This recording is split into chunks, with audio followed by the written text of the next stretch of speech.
Sinigurado ko naman kay Lilet babagsak yung chandelier eh. Ipahamak lang kasi talaga yung Kurt na yan, mami. Palos pa kayong dalawa? Umalis nga kayo sa harapan ko! Kakairita, alis! Ikaw ang may problema, Patricia. Masyado kang padalos-dalos. Ginipit mo pa ako sa utang ko sa'yo, kaya wala akong choice kundi sumama dyan sa kalokohan mong plano. Ah, I'm the bad guy now. Eh kung naging successful, edi, ikaw rin naman yung nag-benefit doon, di ba? Sinasabi ko lang, gumagawa-gawa ka ng plano na hindi mo naman pinag-iisipan ng mabuti.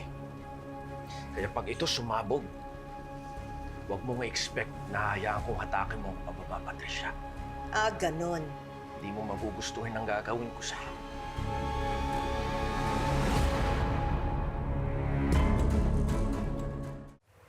Alam mo, palibhasa, wala kang kahirap-hirap eh. Nakaupo ka lang doon sa party. Pero ano nangyari? Binigyan mo naman ako ng napakalaking problema ngayon. Kaya pag ito sumabog, huwag kang mag-expect na hayaan kong hatakin mo ako pababa. Hindi mo magugustuhan ang gagawin ko sa'yo, Patricia.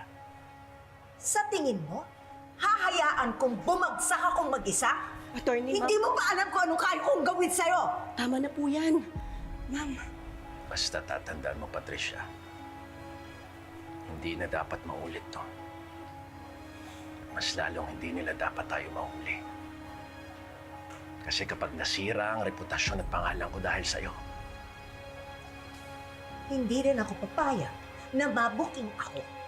Kaya hindi mo na ako magpaplano laban kay Lynette. We need to lie low. And that means, wala mo ng contact sa isa't isa.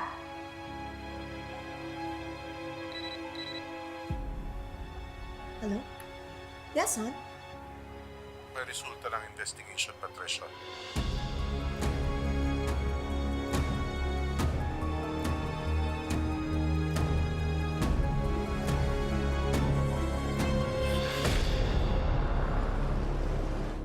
Ganun po ba, Tay? Sige po, ako na lang po magsasabi sa kanila.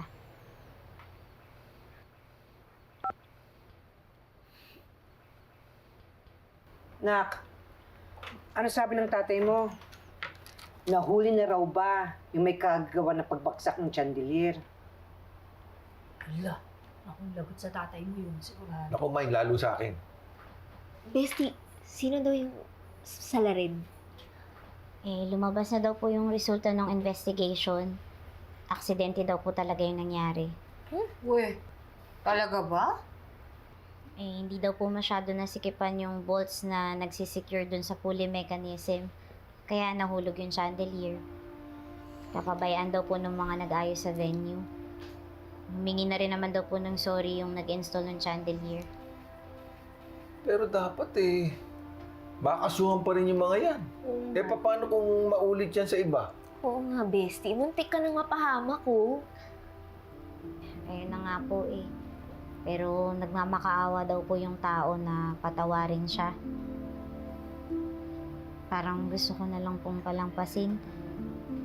Kasi wala naman pong nangyaring masama sa akin Kawawa naman po yung tao kung makakasuhan siya, hindi naman talaga niya sinasadya. Lilet, alam ko naman talaga na maawain ka.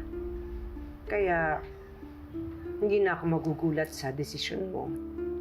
Pero sana, masiguro talaga nila na hindi na mauulit yun sa iba.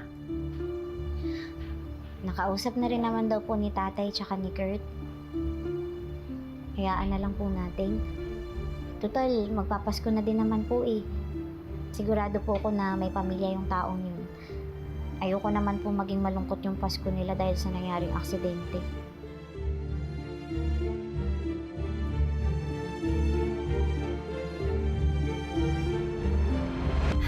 I know it was an accident.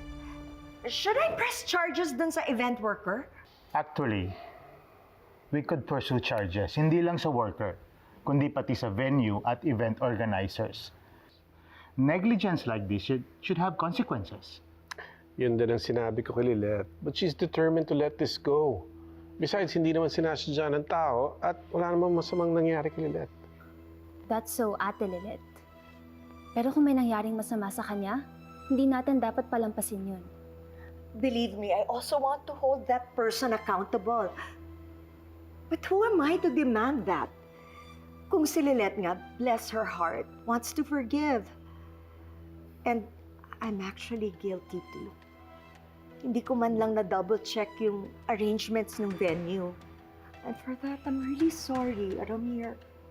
Oh, Patricia, come on. You don't have to apologize. In fact, ako ang dapat mag-sorry sa'yo kung minasabi ako hindi maganda ng party. I was just worried about Lilith. I'll leave it to you if you want to move forward with the case. Just let me know. Anyway, mauna na ako sa inyo. Sandali.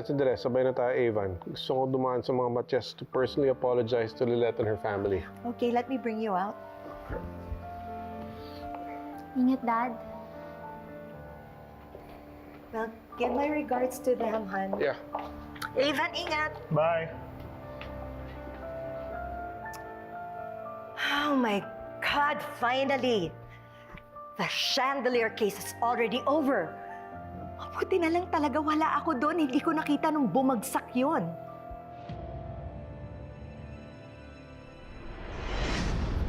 I got a call from a guest. Nawawala. She needed directions. Mahina yung signal dun sa table namin. So I had to look for a better reception. Tapos, nakita ko na lang na bumagsak yung chandelier. Nakita mo bumagsak yung chandelier? How did you see it? Kasi malapit ako dun sa nangyari, yung aksidente. Mom, you said you didn't see what happened. Yes. Kasi hindi ko naman talaga nakita eh. But you told the police na nakita mo nung bumagsak yung chandelier. Remember? Looks like Lilith's meddling days are over. Finally, masosolo at makokontrol ko na si Era. Now time to pull those strings, make sure I have her where I want her. Sure. Just don't pop the champagne just yet. Dahil hindi mo pa rin makukuha ang pera niya ng ganong kadali. I know.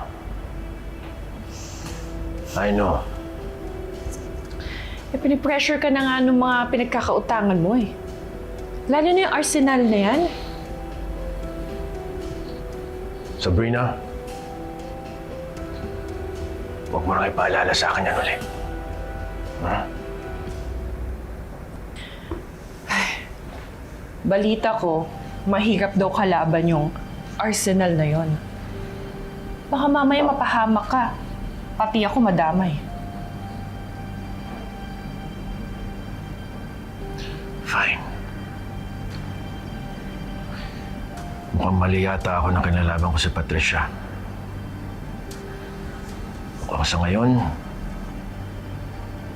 siya pa rin ang pag-asa ko.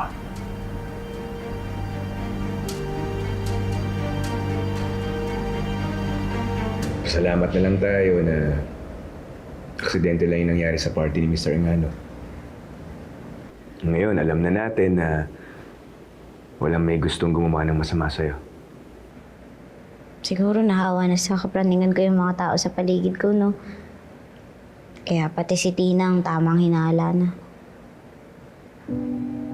Ang hindi ko lang kayang gawa ng paraan, yung nakwento mo kanina. Yung naramdaman mo ay sa pagtulak ni Era para layuan siya. Huwag na lang natin pag-usapan yun.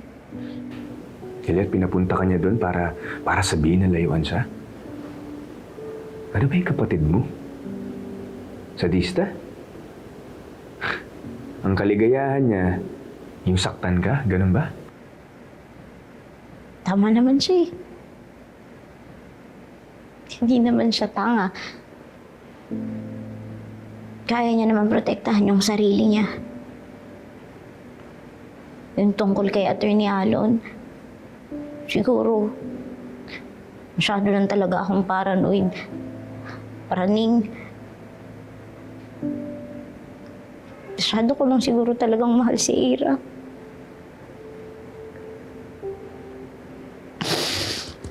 Bakit ba kasi ganito ako?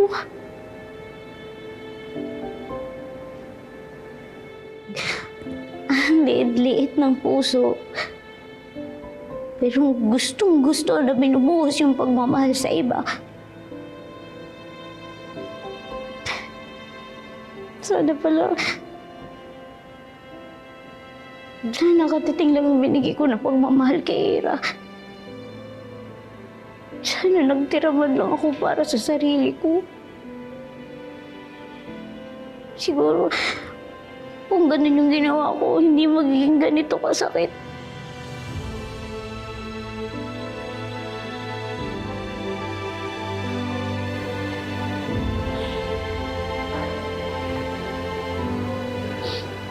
Balita ko, nagtitipid na supplies dito sa PAO. Kaya, pag naubos mo tong tissue, lagot ka.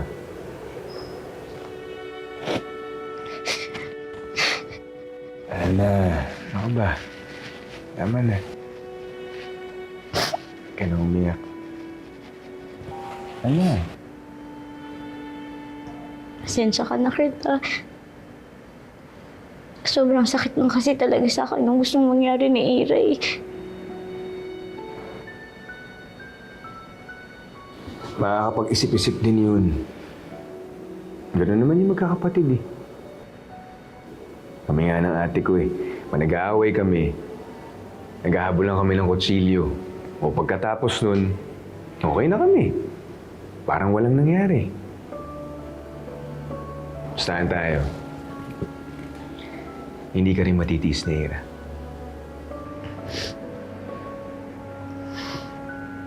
Hahayaan ko na lang siya. Di na lang ako manghihimasok sa kanila ni Attorney Alon. Para na lang sa ikabubuti ng lahat. Lilet, sa Ira lang na mawawala sa'yo eh. Nandiyan pa si Trixie. Daddy mo. Si Tinang. Mga Matias. Tsaka... ako. Dito lang naman ako palagi para sa'yo eh. Sawa ka na nga sa pagmumukha ko, di ba? Sawa ka na? Ayan. Salamat, ngumiti ka na rin. Thank you ah. Oo, tama ka. Umay na ako sa'yo. Yung podcast mo huwag papabayaan. Okay lang yun. Ngiti mo pa lang. Monetize na ako.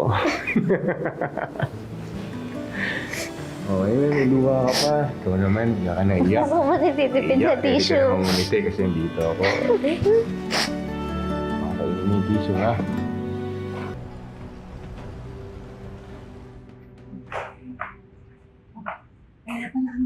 Dolores, salamat sa pagbantay niyo sa anak ko. Kung walang anuman o maiwan ko na kayo at nag-aantay din ng mga anak ko. Ano to? Ako.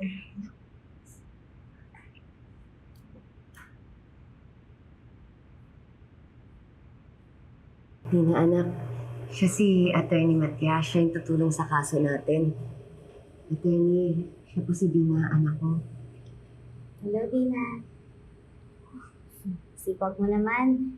Hinala mo pa dito yung assignment mo. Malapit na po kasi yung exams eh. Hardworking mo naman. Ano bang gusto mo maging paglaki mo? Gusto ko po maging magaling na abogado po. Talaga? Bakit mo gusto maging abogado? Kasi po, minsan, ang dami pong umaaway kay nanay. Nilireklamo po siya sa barangay. Kaya gusto ko po maging abogado para May pagtanggol ko po si nanay. Sabi ng nanay mo, matalino ka daw at masipag ka mag-aral. Sigurado akong matutupad mo yung pangarap. Kahit wala na po kaming panggastos para sa pag-aaral ko. Kahit pinabayaan na po kami ng tatay ko. Sana nga, di na nga po siya bumalik eh. Ayoko na po sa kanya. Sa araw na to, simula ngayon, kakalimutan ko, anak kita. Hanapin mo na lang kasi yung tunay mong nanay. Sama kayo. Both of you can go to hell! Sige, bukas ha. Reserve ko na kayong dalawa. Sabi mo Thank yan, ha? you!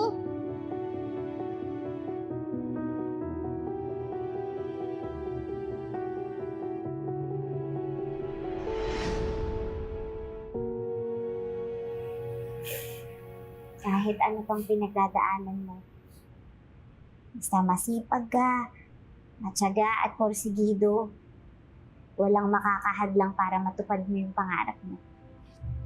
Pero sa ngayon, kailangan mo munang magpagaling ha. Magpalakas.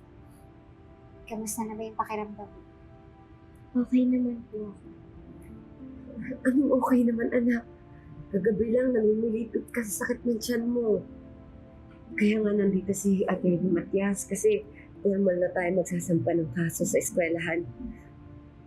Inay, hindi naman po tayo sigurado na. Dina? Masakit na naman? Ha? Dina? Masakit na naman.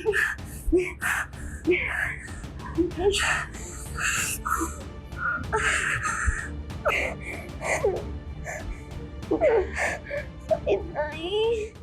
Baka po, dapat dalhin na natin siya sa ospital. Nako, hindi po tumatalab yung nireseta ni Doc. Hindi po gumagaling yung sakit ng tiyan niya. Kapag bumabalik naman po kami doon kung ano-anong test yung hinihingi niya, nagpapabili po ng gamot, gastos lang po yun. Pero kung ibabalik niyo din mo siya uli sa ospital, Nakakatulong naman po yung sinabi ng manghihilot na sambong at langis na may halong luya. Nawawala po yung sakit ng tiyan niya, gumagaling naman po siya. Kailangan niya lang siguro magpahinga. baka ho kasi kung ano na yung nararamdaman ni Tina, baka ho kailangan niyo na talagang kumonsulta uli sa doktor. Meron naman yung medical assistance eh. Huwag po kayo mag-alala pati hindi pa umigi yung pakiramdam ni Dina, dadalhin ko po sa ospital agad. Sige ho, para personal ko rin pong makausap yung doktor niya. Tsaka ma'am, mukhang hindi po maganda yung naging epekto sa kanya na paghiwalay niyo ng asawa niyo. Opo, attorney. Pero sana matulungan niyo po kami na magsampa ng kaso laban sa eskwelahan. Hindi po ligtas yung mga bata doon. Nung meron nga pong nasapian doon sa punong kahoy, binaliwala lang po kami. Ma'am, sigurado po ba kayo na may nagmumuto at sinasapian doon? Opo, ang dami po namin nagprotesta para padasalan at pamisahan yung punong kahoy na yun, pero hindi po nila kami pinansin.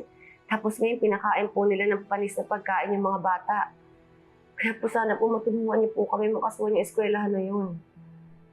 Lilinawin ko lang po hindi po magiging ganun kadali gawin yun, Ma'am Lydia. Kailangan po muna natin ng sapat na ebidensya na may pagkakamali nga yung eskwelahan. Di pa po ba ebidensya yung kalagayan ng anak ko ngayon? Sabi nga po ng mga kapitbahay at saka manghilot, baka nausog daw po sa punong kahoy sa eskwelahan. Diyos ko, baka nga daw po sinapian na yung anak ko. Ma'am, huwag na lang po tayong magpa-apekto sa mga sabi-sabi hanggat wala pa po tayong sapat na ebidensya. Magtatanong-tanong din po ko dun sa eskwelahan. Ibigay niyo sa akin yung mga number ng mga taong dapat kausapin. Kapag napatunayan po natin na may pananagutan na yung eskwelahan, tutulungan ko po kayo.